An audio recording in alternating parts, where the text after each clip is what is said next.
Muy buenas tardes con todos los presentes. Tengan un cordial saludo de parte de la Oficina de Telesalud del Hospital Regional del Cusco. En esta oportunidad tendremos una telecapacitación a cargo del doctor Rubén Ulises Cuaquía Mamani, gastroenterólogo de nuestra institución, con el tema Actualidad en el manejo de pancreatitis aguda.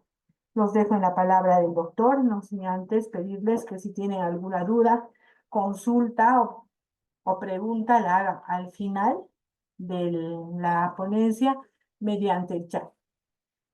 Doctor, puede comenzar su ponencia.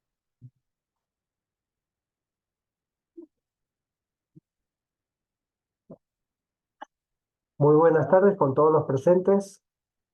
Bueno, con grata alegría el día de hoy voy a darles una pequeña charla respecto al manejo de la pancreatitis aguda en relación a las actualidades, qué es lo que se dice hoy en el mundo respecto a la guía del ASGE, por ejemplo, la Sociedad Afroamericana de Gastroenterología considera algunos aspectos importantes, innovaciones o el uso de algunas tecnologías que de repente son muy importantes para poder hacer un buen manejo de esta entidad. Bueno, como muy bien saben ustedes, la pancreatitis aguda es la inflamación del páncreas que a partir de esto puede provocar falla de órgano, es decir, puede provocar hipotensión arterial, injuria renal aguda, una insuficiencia respiratoria, o puede provocar falla de cualquier de otro órgano en la economía del cuerpo humano, que a la larga podría determinar el pronóstico del paciente, y este podría terminar en sala de operaciones, UCI, o podría finalmente llegar incluso a fallecer. Por eso es muy importante conocer esta enfermedad. No está pasando.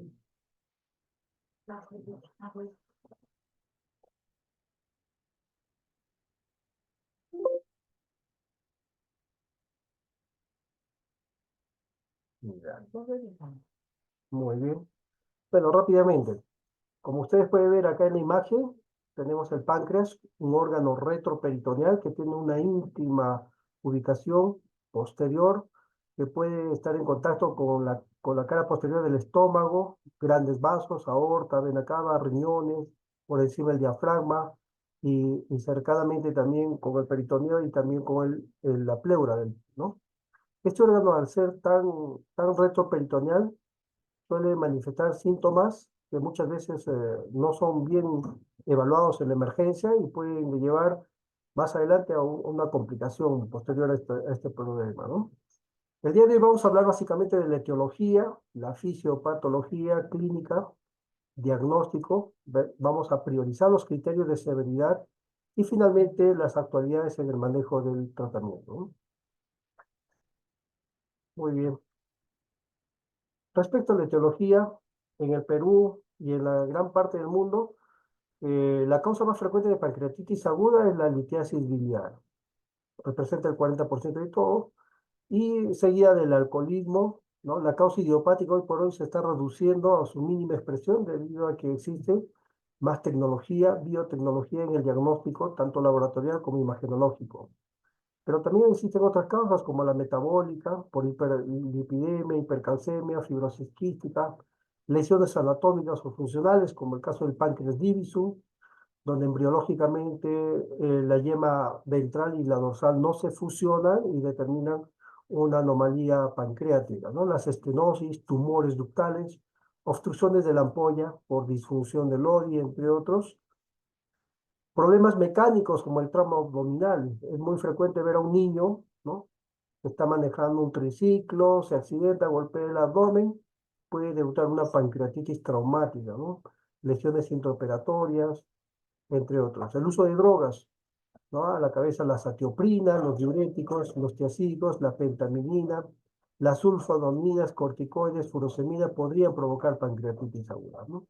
Causas infecciosas y tóxicas, por ejemplo, la papera, el virus de hepatitis B, A, SARS-CoV-2, hoy por hoy que ya hemos pasado una pandemia, también hay cuadros de pancreatitis aguda secundaria a esto, citomegalovirus, los ascaris o algunos parásitos que pueden obstruir el conducto de Ori, el veneno de escorpión, insecticidas, anticolinesterasas, entre otros. Causas isquémicas, posterior a la cirugía cardíaca, vasculitis, entre muchas otras causas, ¿no? Para nuestro medio, la causa más frecuente de pancreatitis aguda es la biliar, es decir, un cálculo que ha viajado por el colédoco y se ha enclavado en la ampolla de váter. Entonces, en consideración a la causa biliar, nosotros tenemos que conocer un poco sobre la fisiopatología para poder entender bien el manejo o la terapia más moderna, ¿no? Recordemos que el páncreas tiene una parte exócrina y una parte endocrina, ¿no? Cuya función muy importante depende del flujo sanguíneo y del flujo de los conductos pancreáticos. En esta imagen podemos observar un cálculo que va migrando del colédoco hacia la parte distal, se enclava en la ampolla de váter, aumenta la presión intraductal del conducto pancreático, lo que determina la activación de las enzimas pancreáticas. Para comprender bien esto, tenemos que recordar, por ejemplo, que existen mecanismos que, que evitan, ¿no?, la degradación enzimática dentro de las células pancreáticas, como es el caso del pH intracelular alto, inhibidores de la tripsina endocinares, los inhibidores sistémicos, la alfa-1 antitripsina, los inhibidores de estearasa del complejo 1, por ejemplo, ¿no? De la función que cumple la caterpsina, ¿no? Estos evitan la activación del tripsinógeno. Entonces tenemos varios gránulos, dentro de ellos las hidrolasas lisosómicas, que están en forma de vacuolas. Estas hidrolasas, en acompañamiento de la caterpsina B, donde participa el calcio, hacen que el tripsinógeno se active en tripsina. Pero para esto tenemos que mediar la acción de la colecistoquinina sobre sus receptores de las células racinares, en cuyo segundo mensajero está el inositol trifosfato, ¿no? Al suceder esto hay una hiperexcitación y existe lógicamente una, un, una segundos mensajeros, como es el caso del ácido nicotínico, dinucleótido fosfato, la adenosina 5-difosfato ribosa cíclico. Estos al aumentar van a predisponer una mayor acción de las células acinares. Recordemos que las células acinares contienen las enzimas pancreáticas y están en íntimo contacto con los conductos pancreáticos.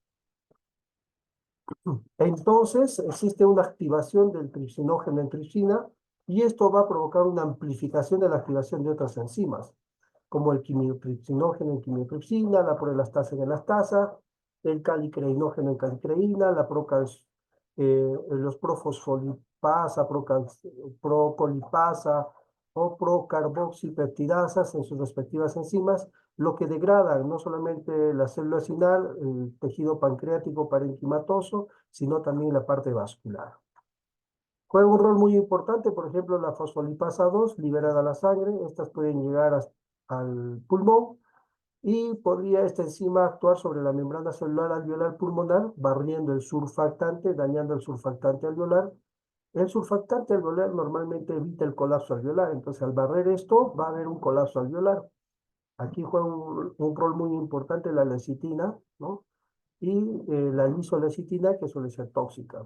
Al haber colapso, el pulmón lógicamente va a provocar un distrés respiratorio del adulto que provocaría un problema de dificultad respiratoria, polinemia, taquimia y podría confundirlo con cuadros neumónicos.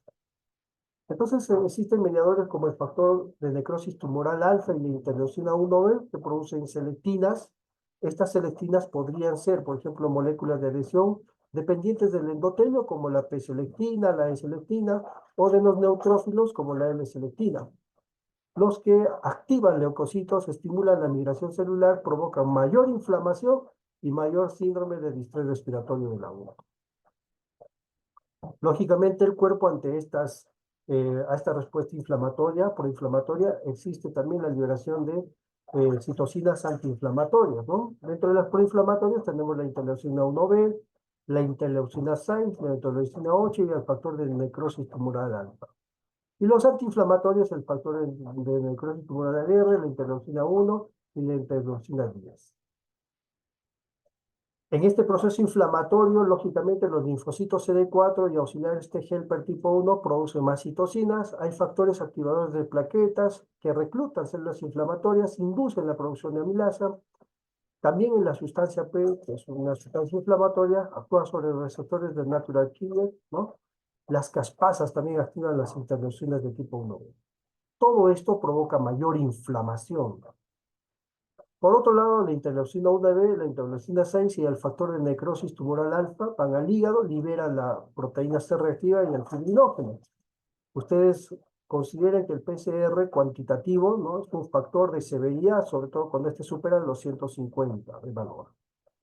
Y este fibrinógeno se une a la fosfocolina activando el sistema de complemento, ¿no?, y empeorando el proceso inflamatorio. Y es también alto conocido que los radicales libres también provocan un proceso inflamatorio, un daño directo, aumenta el trombosano, vasoconstricción, agregación plaquetaria, los leucotrienos activan más leucocitos y empeora el cuadro inflamatorio. Al final, el paciente manifiesta en un inicio un síndrome de respuesta inflamatorio sistémico, es decir, el paciente puede llegar con fiebre, hipotermia, o puede llegar con leucocitosis, leucopenia o desviación a la izquierda, puede llegar con taquipnia, ¿no?, o taquicardia, y estamos con dos criterios o más de estos, con un cuadro de SIRS, sin necesariamente tener un proceso infeccioso. ¿Eso qué significa? Que los primeros días, 72 horas, hasta la semana, el paciente puede manifestar fiebre, dificultad respiratoria, tener una placa radiográfica con atelectasias, focos neumónicos, derrame pleural y demás, y no tratarse de una neumonía, sino tratarse de un cuadro de SIRS. Por eso es importante no iniciar antibióticos. No existe el antibiótico profilaxis en pancreatitis aguda. La fiebre, ¿no?, por liberación de los pirógenos endógenos. Ahí tenemos la prostaglandina E2, la interleucina 1, 6, 8 y 12, la proteína inflamatoria de los macrófagos, el interferón gamma y el factor de necrosis tumoral. Estos viajan hacia el área preóptica del hipotálamo anterior y provocan fiebre. Por eso es importante determinar que la fiebre en un inicio no necesariamente es de causa infecciosa. Estos pacientes luego pueden hacer falla de órgano a cualquier nivel, pero es algo importante que recuerden que la falla de órgano generalmente es a nivel de 3 puntos, ¿no? Una falla cardiovascular, una falla renal y una falla respiratoria. La falla cardiovascular básicamente dada por una hipotensión arterial, ¿no? Y la falla respiratoria con una injuria renal, perdón, una injuria propia del pulmón, caracterizada por una PaFi-O2 menor a 300 o una presión parcial de oxígeno menor a 60 milímetros de mercurio. Una injuria renal con una elevación de la creatinina por encima de 2 miligramos de decilitro y un flujo urinario menor a 0.56 kilo-hora, ¿no? Entonces, 3 órganos suelen estar comprometidos en una pancreatitis aguda: una injuria renal, una injuria respiratoria o una hipotensión arterial, básicamente un shock. El paciente entra con un cuadro de shock caracterizado por una presión arterial sistólica menor a 90 o una reducción de 40 milímetros de mercurio de la presión arterial sistólica basal. También se puede evaluar esto con una hipoperfusión tisular dado por un lactato mayor a 3 milimoles por litro y una saturación venosa central de oxígeno menor a 70%. Muy bien, entonces sabemos que la pancreatitis aguda puede provocar falla de órgano. Entonces el paciente puede estar con shock, puede estar con injuria respiratoria o injuria renal. Pero también puede darse el hecho de que el paciente puede sangrar y tener una hemorragia gastrointestinal, y esta puede ser mayor a 500 ml en 24 horas, o puede tener una coagulación intravascular diseminada con plaquetopenia menor a 100.000, fibrinógeno también menor a 150 o calcio menor a 7.5 miligramos de zinc. En esta evolución fisiopatológica, el paciente entre los 7 y 14 días puede tener una fase temprana y una fase tardía, ¿no? Recordemos que en la fase temprana hay una respuesta del huésped al daño pancreático. Al activarse toda esta cascada inflamatoria, puede entrar un cuadro de SIRS o síndrome de respuesta inflamatoria sistémica y posteriormente evolucionar una falla de órgano en cuestión de horas o días, ¿no? Y esta falla de órgano puede ser transitoria cuando se resuelve antes de las 48 horas o persistente cuando, pasadas las 48 horas, sigue la falla de órgano. Y si hay deterioro clínico, lógicamente hay que pensar que este paciente podría tener un cuadro de sepsis. Además de ello, hay una fase tardía donde hay persistencia de los signos inflamatorios sistémicos con complicaciones ya locales en el páncreas o falla de órgano persistente. Este síndrome de respuesta inflamatorio sistémico puede llegar a provocar un síndrome de respuesta antiinflamatorio compensatorio y o estar acompañado de una infección, sepsis, del páncreas, ¿no? Una necroinfección, por ejemplo. Entonces, en la pancreatitis aguda grave puede haber o no necrosis, ¿no? Y esta va a dar estadios evolutivos. Puede tratarse de una necrosis estéril, aséptica, donde el cirujano anteriormente operaba, actualmente prefiere tener un manejo más expectante, y esto ha mejorado la mortalidad de estos pacientes, ¿no? A pesar de tener cirrosis grave, incluso cuadros de shock, manejo más conservador, ¿no? Pero si hay una fase séptica, con sepsis, sepsis grave o un shock séptico, ya incluso en algunos casos terminan en sala de emergencia. También la pancreatitis aguda puede fisiopatológicamente ser de tipo edematoso intersticial o de tipo necrotizante, ¿no? En el primer caso, por ejemplo, puede complicarse más adelante, pasadas las 4 semanas, con colecciones, ¿no? Si este es menor a 4 semanas, una colección líquida aguda pancreática, y pasa las 4 semanas, puede provocar un pseudoquiste pancreático, ¿no? ¿Cuál es la diferencia básica entre los dos? El pseudoquiste tiene una falsa cápsula, sin epitelio, ¿no? En cambio, la colección es una colección peripancreática libre. Y por otro lado tenemos la necrosis. Esta necrosis en un principio puede dar una colección necrótica aguda antes de las 4 semanas y luego puede encapsularse. Pasar las 4 semanas, dar una necrosis encapsulada. Muy bien. Viendo sucinta y brevemente un poco acerca de la fisiopatología de la pancreatitis aguda, recordemos que la causa más frecuente es la litiasis biliar. Pero recuerden que también está la causa alcohólica, aquellos pacientes que ingieren grandes cantidades de alcohol por más de 5 años, 70, 80 gramos al día. La causa idiopática, ya hemos dicho, se está reduciendo con el advenimiento de las nuevas tecnologías. Justo el ASGE 2024 señala que, por ejemplo, en la causa idiopática ya se le está dando un cliché, ¿no? Con el advenimiento de la ecoendoscopía, es decir, la ultrasonografía endoscópica, el gastroenterólogo ingresa a la papila, observa la papila y generalmente un 40% de veces se trata de una microlitiasis del colédoco, ¿verdad? Una microlitiasis que habitualmente no es observada por la colangioresonancia o una ecografía convencional. Entonces, la ecoendoscopía o la ultrasonografía endoscópica nos ayuda a diagnosticar esto. También dentro de la idiopática se están encontrando causas tumorales, ¿no? Como un ampuloma o de repente un cáncer de cabeza de páncreas, un quiste de cabeza de páncreas, por ejemplo, un cistoadenoma seroso que no se evidenció en una tomografía convencional, una resonancia, pero sí se evidenció en una ecoendoscopía. O incluso la idiopática para las malformaciones congénitas.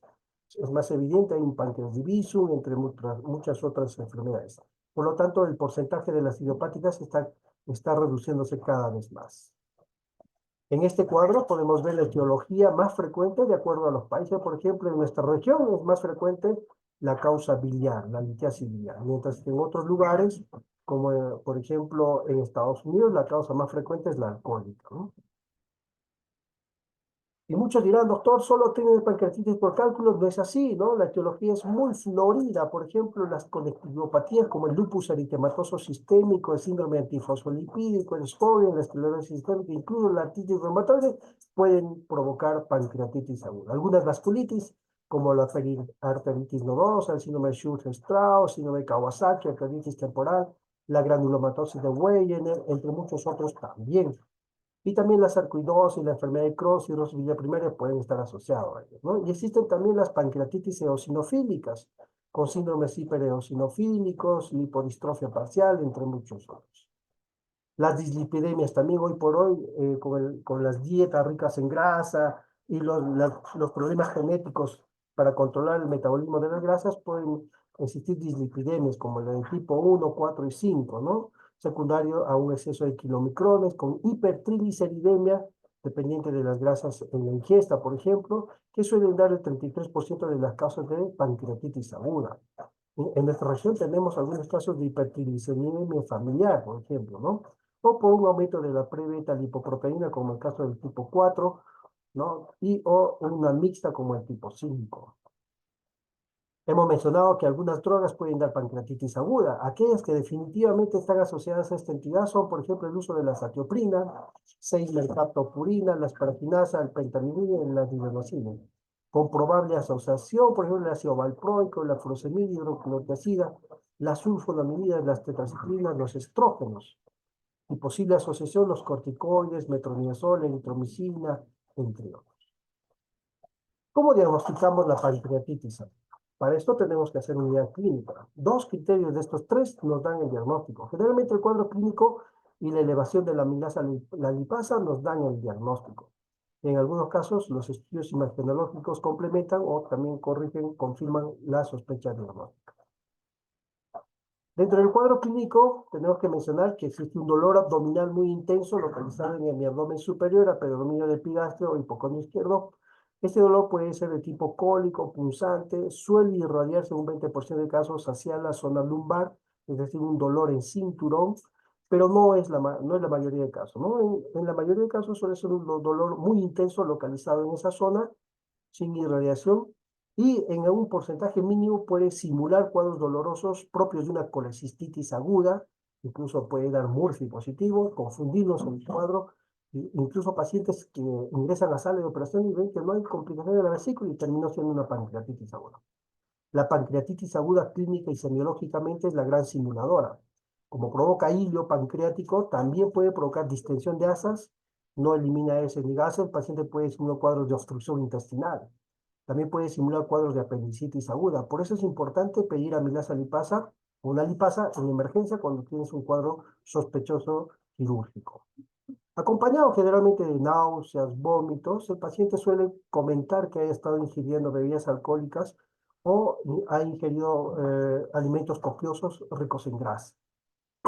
El abdomen suele los ruidos hidrogéneos estar disminuidos y en estadios más tardíos puede haber equimosis en flancos, conocido como el síndrome de Grey-Turner, o equimosis periumbilical, como el síndrome de Cullen, o a nivel del ligamento inguinal, el famoso signo de Fox, ya en estadios tardíos. Esto se suele ver cuando hay un paciente referido de una zona lejana al hospital, ya con 2 o 3 semanas de diagnóstico tardío, ¿no?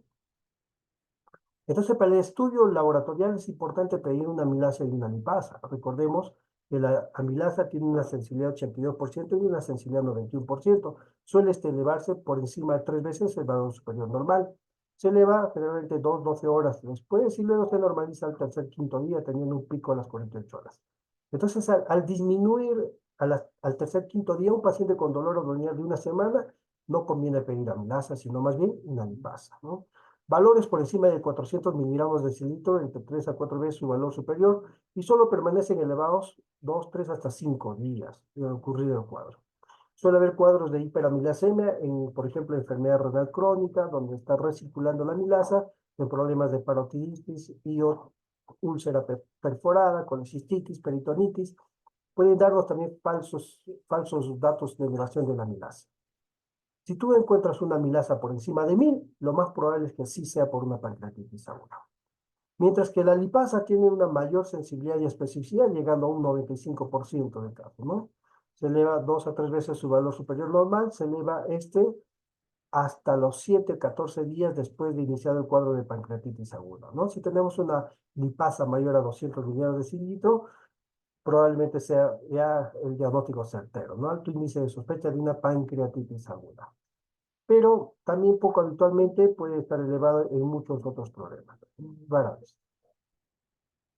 El apoyo diagnóstico por imágenes es importante en la pancreatitis aguda. Por ejemplo, una radiografía nos da los signos radiológicos sugestivos de pancreatitis, incluyendo radiografía de tórax, abdomen, para ver si hay hilio segmentario intestino delgado, la sentinela, dilatación de colon, margen del psoas alterado, efusión pleural, derrame pleural, calcificaciones pancreáticas, entre otros.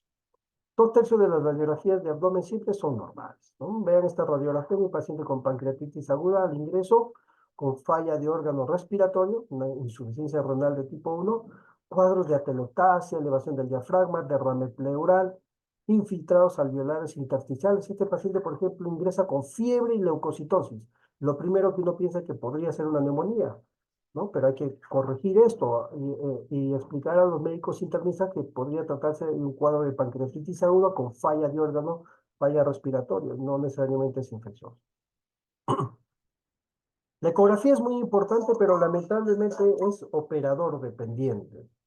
Es decir, un buen radiólogo, un operador, un buen radiólogo podría dar algunos indicios sobre la modificación morfológica del páncreas pasadas las 72 horas de ecografía. Sin embargo, en la mayoría de veces no se suele ver el páncreas debido al meteorismo, ¿no? La importancia básica de la ecografía es observar la vía biliar, vesícula y colédoco para ver si tiene dilatación o presencia de cálculos o no. En esta ecografía, por ejemplo, vemos patología biliar, ¿no? Cálculos dentro de la vesícula. Podemos observar un colédoco dilatado. También nos sirve para ver si tiene ascitis. Suele haber una mala visualización del páncreas en un 25-50% de casos, sobre todo cuando hay meteorismo intestinal, ¿no? Aquí observamos un páncreas, vemos los vasos esplénicos y por encima de este, la cabeza, cuerpo y cola del páncreas. También la ecografía es útil para observar complicaciones del páncreas, ¿no? Como el pseudoquiste pancreático. Ven acá una colección redonda anecogénica con un pseudopared, ¿no? Muy bien, entonces la pancreatitis severa, 20% de casos pasan de una pancreatitis aguda a severa, tiene una alta mortalidad, en 10 a 25% de casos, sobre todo cuando hay necrosis infecciosas, y se hospitalizan, ¿no? Pasadas las 2 semanas suelen pasar a UCI. ¿Y qué criterios debo considerar? Para falla de órgano tenemos los criterios de Marshall. Para falla de órgano, ahí menciona lo que ya hemos dicho en un principio, suele fallar la parte respiratoria, renal y cardiovascular, ¿no? Puntajes mayores o iguales a 2 en cualquier sistema habla de una falla de órgano. Repasemos. Marshall, por ejemplo, utiliza el PAFIO 2, ¿no? Si este es mayor a 400, 0. Si es menor a 100, 4, ¿no? De 0 hasta 4. La injuria renal dada por una creatinina sérica, ¿no? Mientras más se eleva la creatinina, mayor puntaje. La presión arterial sistólica en la parte cardiovascular, ¿no? La hipotensión sistólica acompañada de un pH menor a 7.3 o 7.2 nos da la mayor puntuación. También tenemos que considerar que si el paciente no está ventilado con FiO2, se puede estimar según las fórmulas propias de la oxigenoterapia. Otros criterios tenemos los de Ransom, por ejemplo, ¿no? Donde evaluamos al ingreso y a las 48 horas valores de leucocitos, glicemia, deshidrogenasa láctica, TGO, o a las 48 horas el hematocrito, boom, calcio, presión parcial de oxígeno, déficit de base y secuestro de líquidos, ¿no? Aquí tenemos que insistir en que esto es separado en pacientes con problemas de alcohol y otro con causa litiásica. El Apache 2 es altamente utilizado, sobre todo en unidades de cuidados intensivos, cuya puntuación puede variar y dar mortalidad, ¿no? Este es un predictor de score de mortalidad, sobre todo si este es mayor o igual a 8, ¿no? Comprende varias variables fisiológicas, como la presión arterial media, temperatura, frecuencia cardíaca, entre otros, y laboratoriales. Depende de la edad y comorbilidad del paciente, ¿no? Y esto se modificó, el Apache O le agregó la O de obesidad, es decir, si usted tiene en la emergencia un paciente obeso con pancreatitis aguda, vaya buscándole una camita UCI, ¿no?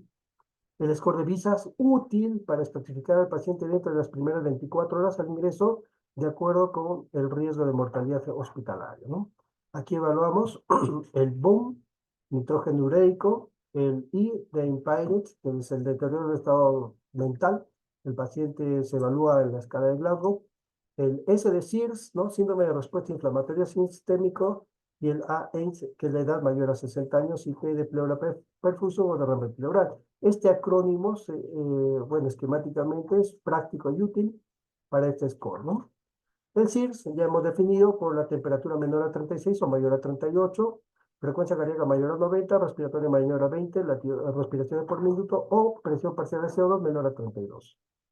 Los leucocitos por encima de 12.000 o leucopenia menos de 4.000 o desviación a la izquierda, ¿no? Más de 3 puntos nos habla de una pancreatitis aguda grave, es decir, mayor mortalidad. Dentro de los predictores de severidad, la PCR juega un rol muy importante. Si este es mayor a 150 miligramos litro, alcanza niveles máximos al tercer cuarto día cuando comienza a descender también, ¿no? Entonces, vamos a ver estos criterios de severidad según los criterios de Atlanta, Estados Unidos, los actuales para el 2024, según el ASGE, y la falla de órgano durante la primera semana que no remite a las 48 horas. Repasemos. La falla de órgano básicamente está dado por falla cardiovascular, respiratoria y renal. Punto, ¿no? Shock, con una presión arterial sistólica menor a 90 milímetros de mercurio, o una disminución de 40 milímetros de mercurio de la presión arterial basal sistólica. Hipoperfusión tisular con lactato mayor a 3 milimoles litro o una saturación venosa central de oxígeno menor a 70. La insuficiencia respiratoria con una PaFi2 menor a 300 o una presión parcial de oxígeno menor a 60 milímetros de mercurio. La injuria renal dada por una elevación de la creatinina por encima de 2 miligramos de cilitro o un flujo urinario menor a 0,56 kHz, evaluado a las 6, 12 y 24 horas, ¿no? Hemorragias gastrointestinales mayores a 500 ml en 24 horas, coagulación intravascular diseminada, hipocalcemia o alteraciones de la conciencia. Otros criterios de severidad tenemos el Ransom mayor o igual a 3, Apache 2 mayor o igual a 8, o el Apache O mayor a 6, el VISA mayor a 3, criterios tomográficos como el Baltasar de criterios de necrosis, PCR mayor a 150, derrame pleural, líquido libre en peritoneo y habla de un cuadro de severidad. La obesidad siempre a la cabeza con un índice de masa corporal mayor a 30, paciente obeso y alcohólico, hay que buscarle camita en UCI. También complicaciones locales, si ya ves abscesos, pseudoquistes, necrosis, ya habla de severidad.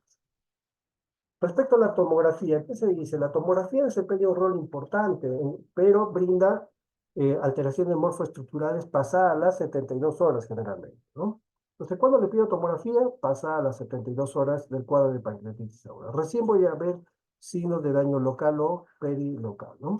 Sin embargo, si el paciente ingresa con un deterioro clínico marcado, con falla de órganos, de inicio le puedo pedir una tomografía, siempre considerando el cuidado del contraste. Entonces, entre el tercer y el 10º día puede determinar el grado de inflamación, valorar si hay o no colecciones, necrosis, la localización, extensión y otras causas de pancreatitis, ¿no? Acá tenemos el Baltasar, todavía A para pancreas normal, B aumenta el tamaño focal, C compromiso peripancreático, D una colección, E dos colecciones. Y para la necrosis, si esta tiene 0, menos de 30, 30 del 50% o más del 50% de necrosis. Se suman las puntuaciones y vemos la severidad. Y respecto a la falla de órganos, si falla alguno de los órganos y este se resuelve antes de las 48 horas, le damos la definición de falla de órgano transitoria. Si pasan las 48 horas persiste, hay deterioro clínico, hablamos de una falla de órgano permanente. Y cuando decimos que la pancreatitis aguda potencialmente es grave, se define así cuando la pancreatitis presenta uno o más fallas de órganos en forma persistente, es decir, hipotensión, insuficiencia respiratoria, injuria renal, que no se resuelve en un periodo corto de tiempo, pasan las 48 horas, esto es potencialmente grave, hay que tener mucho cuidado. Petrov clasifica, por ejemplo, la pancreatitis aguda en leve, moderada, grave y crítica, considerando la leve, por ejemplo, cuando no existen complicaciones peripancreáticas y o no hay falla de órgano. Moderada cuando hay una complicación peripancreática estéril, pero sí, o en este caso, si hay falla de órgano, este es transitorio. Y la grave cuando hay una complicación peripancreática de causa infecciosa o puede haber falla de órgano persistente. Y en la crítica hay ambas situaciones, ¿no? Complicaciones peripancreáticas infecciosas, ¿no? Dadas básicamente por una infección del páncreas con una tomografía llena de gases, o de repente una punción con aguja fina donde hay cultivo positivo, o clínicamente hay deterioro con un cuadro séptico, ¿no? En ese caso, asociado ya siempre a una falla de órgano persistente, entonces ya estamos hablando de una pancreatitis aguda crítica. Muy bien, para el tratamiento de la pancreatitis aguda vamos a utilizar este acrónimo, la palabra páncreas, donde se resumen todas las actitudes terapéuticas en el manejo de esta pancreatitis, ¿no? Son 8 medidas terapéuticas fáciles de recordar con este acrónimo, ¿ya? Páncreas, no se olviden. La P de perfusión, A de analgesia, N de nutrición, C de clínica de evolución, es importante la evolución del paciente, R de radiología diagnóstica, E de RCP o la CEPRE, cuando sea si no, antibiótico terapia A, S de cirugía. Empecemos con la perfusión. Es importante perfundir al paciente, para eso es recomendable utilizar cristaloides, si a la mano tiene lactato rígido, mejor aún, y si no, cristaloides como el cloruro de sodio, ¿no? Una perfusión a una velocidad de perfusión de 5 a 10 ml kilo hora, se puede dar volúmenes entre 2.500 hasta 4 litros en 24 horas, ya teniendo el cuidado de las comorbilidades del paciente. Si tiene una pancreatitis aguda con paciente con problema cardíaco renal, entonces se vigila los volúmenes, no es necesario perfundir mucho. Pero si es un paciente sin comorbilidad, se puede utilizar esta velocidad de perfusión y estos volúmenes. ¿Por qué es importante la perfusión? Muy importante, sobre todo para evitar la vasoconstricción, ¿no? Y mantener una buena perfusión tisular, una buena alimentación de las células, ¿no? Básicamente, evitar la hipoperfusión tisular.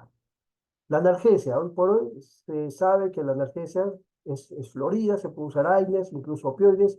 No existe ese tabú, ¿no? De que no usen opioides porque puede provocar espasmo del OI, lo que decían los textos antiguos 10 años atrás, ¿no? Con el advenimiento de las nuevas tecnologías, la ecoendoscopía, la ultrasonografía endoscópica, ¿no? Se ha determinado, por ejemplo, que la ampolla de váter no da ese famoso espasmo del OI con el uso de los opioides, debido a que anatómicamente la ampolla de váter tiene receptores muy capa, tipo 3, 4 respectivamente, menores a los animales de experimentación o cobayos que se hicieron años atrás, ¿no? Por lo tanto, sí se puede utilizar en la analgesia, por ejemplo, tramadol, meperidina, morfina, se puede asociar a los antiinflamatorios no esteroideos, etcétera. Y respecto a la nutrición, ¿qué dice la guía ASPE, ¿no? Se debe de alimentar precozmente al paciente. Si es una pancreatitis leve, ya se puede iniciar dieta oral si el paciente no manifiesta dolor abdominal y presenta ruidos y ruidos. Se reserva, por ejemplo, el uso de la nutrición enteral precoz antes de las 48 horas a aquellos pacientes que tienen una gastroparesia pancreática o de repente tienen un hilo pancreático, se puede asociar un prokinético y una sonda nasoyeyunal, ¿no?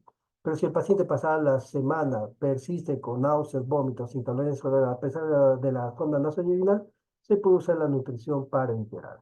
Siempre mixta, es decir, parenteral y enteral, no importa goteo mínimo. ¿Y qué puedes utilizar? Puedes utilizar el osmolai a una dosis de 20 cc horas, por ejemplo, en un inicio, y luego se puede agregar 5 cc hora cada día, de acuerdo a la evolución, ¿no?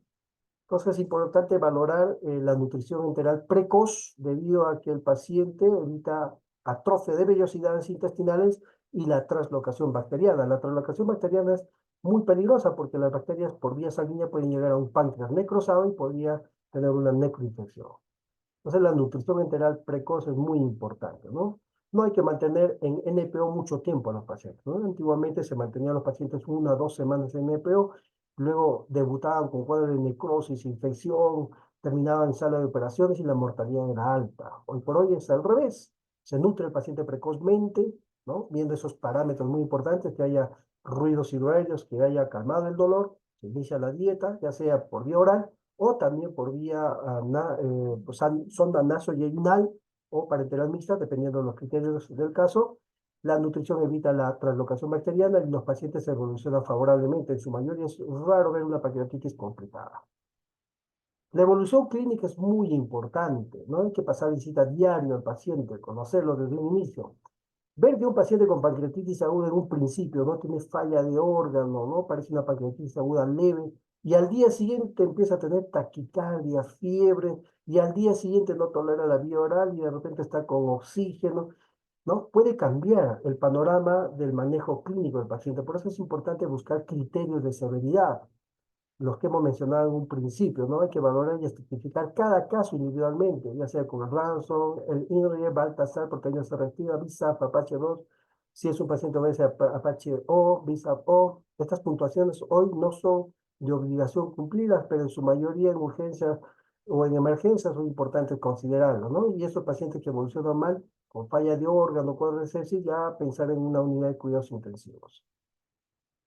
Los estudios radiológicos hemos mencionado como la ecografía, la tomografía, la resonancia magnética, la ecoendoscopía para el ASCE10, muy importante para ver el diagnóstico de esas pancreatitis recurrentes o pancreatitis idiopáticas con microcálculos a nivel del esfínter de Oddi, ¿no? La ultrasonografía importante para el diagnóstico, por ejemplo, de tumoraciones poco perceptibles a la tomografía o ecografía de la cabeza del páncreas y demás, son herramientas muy importantes, ¿no? RCP o la CEPRE, la colangiopancreatografía retroendoscópica, se debe de hacer antes de las 24 horas si el paciente tiene cuadros de colangitis aguda. Es decir, una indicación absoluta de CEPRE en un paciente con pancreatitis aguda es que tenga colangitis aguda. Si este paciente está con escalofrío, fiebre, cumple criterios de Tokio propios de una colangitis aguda, entonces se puede hacer la CEPRE de inmediato. Otra indicación, ¿no? Todavía relativa, pero también indicación, es que se demuestre que haya un cálculo enclavado en la ampolla de váter, ya sea por una colangioresonancia o una ecoendoscopía, y luego laboratorialmente eleve los valores de la bilirrubina, la gamma-glutamina, la fosfatasa alcalina, nos dé un patrón colestático, el paciente está histérico, con mucho dolor, entonces se podría bajar la presión intraductal liberando el cálculo por CEP. Pero la indicación absoluta es que tenga colangitis aguda. Muy bien. Entonces, tenemos muchas indicaciones para el manejo, ¿no?, del paciente con pancreatitis aguda, ¿no? ¿Y cuándo damos antibióticos? No existe el antibiótico profilaxis. Por favor, de un inicio no se le da antibióticos, solo si hay un cuadro infeccioso, ¿no? Y cuando demostramos que hay una infección en el páncreas, por ejemplo, si el paciente en una tomografía encuentra gas, aire dentro del páncreas, ¿no?, peripancreático. O con una punción con aguja fina y un cultivo positivo, ¿no? O también con un deterioro clínico, es decir, un paciente que pasada las semanas persiste con fiebre, no mejora, está deteriorando clínicamente, tienes que sospechar que puede estar con cuadro de sepsis.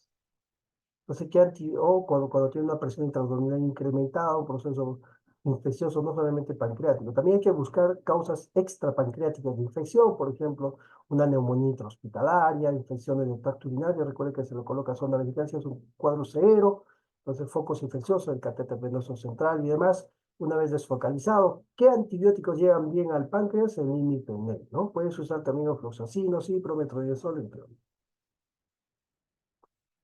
Muy bien, tenemos muchas indicaciones, por ejemplo, cuando se opera el paciente, cuando hay una perforación de víscera, ¿no? El paciente con pancreatitis puede comprometer las vísceras y estas se pueden perforar, ¿no? Necrosis infectadas, un síndrome compartimental con una presión intraabdominal mayor a 25 millones de mercurio, con falla multiorgánica persistente, ¿no?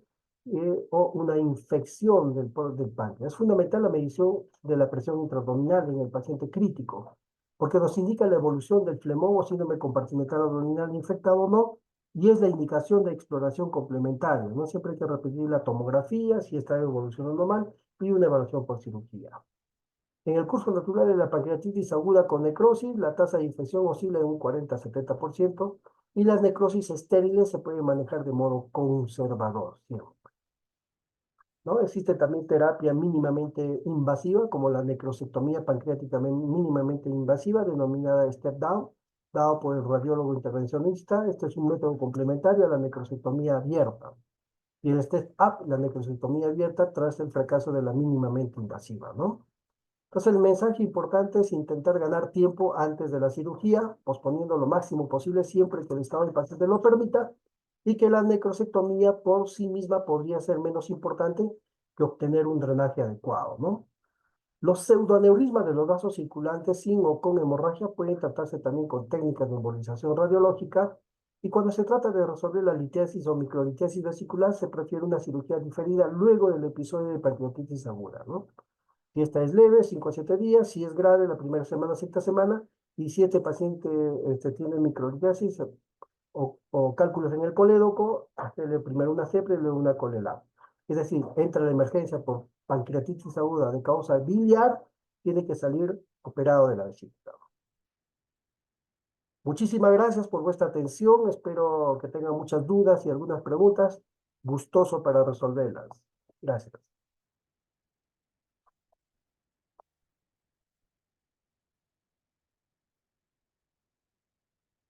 Si tienen alguna pregunta o consulta, es el momento, por favor, háganlo por el chat.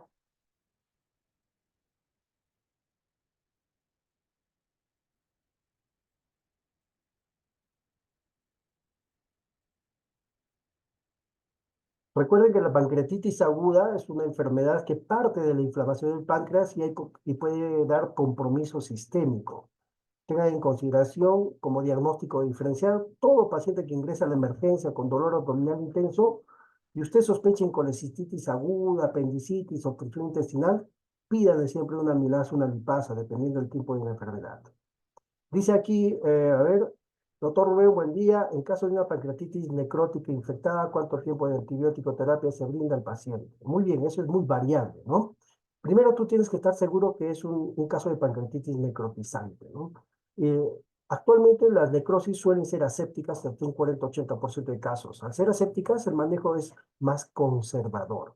Si usted diagnostica una pancreatitis necrótica con infección, ya sea por una tomografía, de repente ves gas dentro del peripancreático, o de repente le haces una punción con aguja fina y determinas que hay un cultivo positivo, o hay un deterioro clínico, en este caso lo inicias ante la mínima sospecha, deterioro clínico con falla de órgano, persiste con fiebre y has desfocalizado un cuadro infeccioso de otra parte extrapancreática, no tiene neumonía, no tiene infección urinaria, no tiene infección de catéter venoso central, etcétera, piensas que puede ser pancreático, le inicias antibiótico, ¿no? El tiempo puede variar desde unos días hasta semanas y considerando la evaluación del cirujano, ¿no?